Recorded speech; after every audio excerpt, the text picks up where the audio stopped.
All right, Golf Pit fam, welcome back to the Golf Pit, the place where everybody gets better. Today, we are back in the short game 101, and we're tackling everybody's least favorite shot, the flop shot, all right?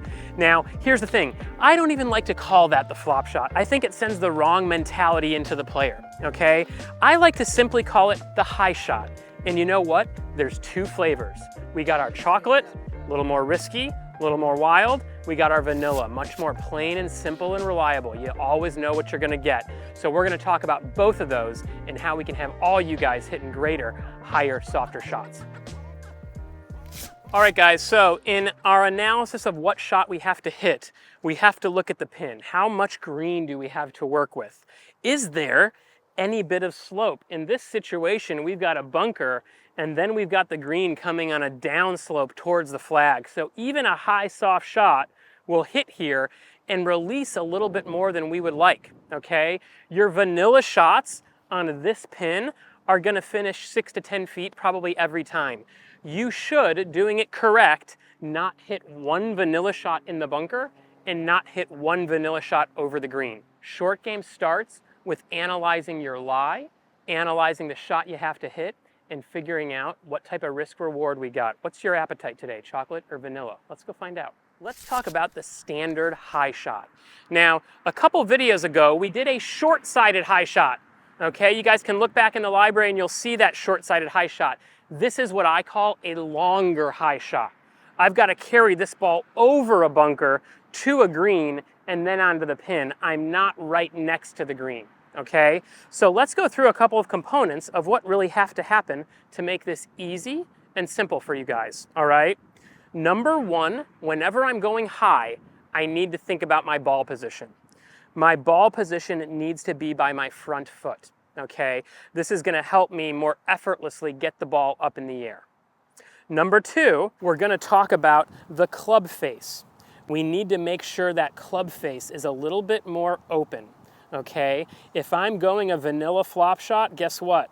I'm open 1 or 2 degrees, okay? That's gonna be plenty with the ball forward to get me up in the air. The other thing, since the ball is forward, my handle will be relatively neutral with the ball.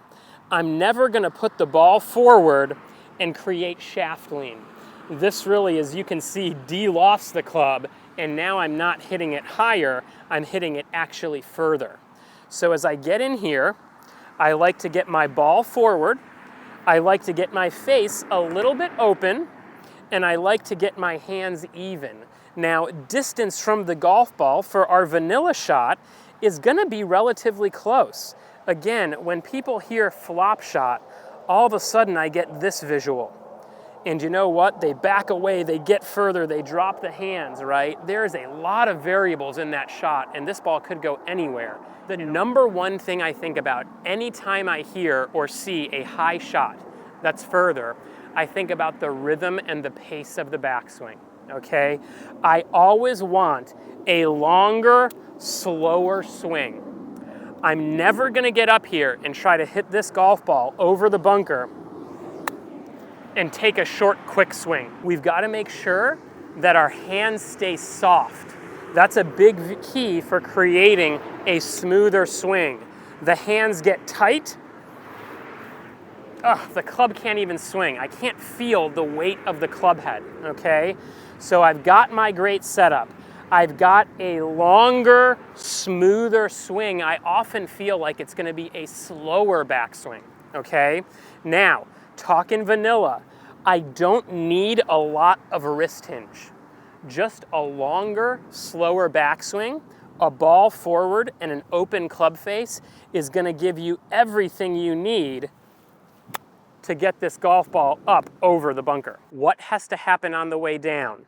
Well, this shot is a little bit more like a bunker shot. This is a shot where I want the hands to slow down a little so the club can get past, okay? I want the hands to slow down and I want the club not to speed up with a whip. That's much more of the chocolate flavor. I want to listen to the swoosh of the club on the ground. I almost want to feel like a slow motion swing, but I want the club head leading the hands, and I always want to feel like my finish is more up, okay? When I look at the finish in my golf club, I'm going to see the grooves as I look up at the face. I'll never hit a high shot and not see the grooves as I look up, okay? So let's get in here. We got the setup. We got the idea of the longer, smoother backswing, and we have the idea of what has to happen on the way through. We're gonna stay slow, but we're gonna let that club head go past our hands, and as a result, the club head is gonna finish more up and the club face facing me. All right, let's get some vanilla going. So we get in here, ball is forward, club face is open. Let's go long and smooth. Let's let the golf club lead our way through. Really, really good. Very nice shot there, just to a couple feet. The other thing I love to think about is I'm keeping my weight on my front foot. So many people on these shots tend to try to help the golf ball up in the air, and they drop their head back and they get their pressure on their back foot. Quick recipe to drop kick it or chunk it, okay? So my weight's on my front foot, my golf ball is forward, my club face is open, got my weight forward, long and smooth. Let that club move through. There it is, the perfect vanilla shot, right to 8 feet. So that was good. That was a nice safe play again. I feel like 10 times out of 10, I'm gonna get this golf ball up over the bunker in front of me and onto the green. Great. But now, you know what? I'm getting a little greedy here. Let's get it closer. Again, we talked about how we have a downslope to our flag. So for us to get this ball to 3 feet, we need to add a little sauce. And here's how we're gonna do it. Guess what? Our ball stays forward, okay? Our weight stays left. I'm gonna, though, now back away from the golf ball a little bit and drop my hands. This is gonna do another thing to add loft to the golf ball, okay? So the difference starts wider stance, further away. Those are two of the pieces that are in the chocolate that are not in the vanilla. Now, on the way back, I'm gonna actually feel a little quicker and a little wristy, okay? And when I get that little bit of quicker and a little wristy, guess what? It's gonna return with some speed through the golf ball, all right?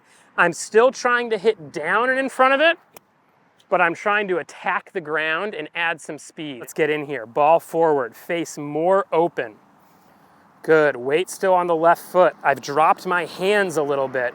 Now I'm gonna go a little more wristy and a little quick, and I'm gonna add some speed through the golf ball. Boom. There's a golf ball that goes to about 3 or 4 feet. It probably went about 30% higher, okay? Again, only try this on the practice green first.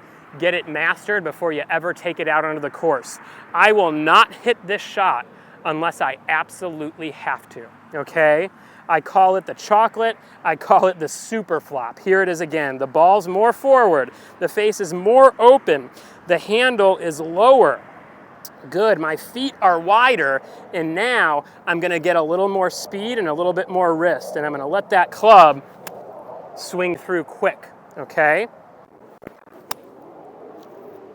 I'm gonna really get that club moving through. That ball goes straight up in the air and literally only releases about 3 feet. That famous shot that you guys have seen of Phil Mickelson flopping it over his friend right in front of him, he's hitting down and in front of the golf ball. He's getting a little turf. That's exactly what we're gonna do here, okay? Again, my weight is forward, I'm further, I'm a little wider, and now I'm gonna add that speed. Boom. Straight up in the air. Again, only for trained professionals, only in must-use situations. Next time you guys find yourself behind a bunker trying to go over the pin, don't worry. Just go back to this video, make sure you always choose vanilla first, and only in the most extreme situations do you ever pull that chocolate out. I hope you enjoyed the video, and I hope this helps you when you get out on the course. Be sure to like, comment, and subscribe, share it with your friends.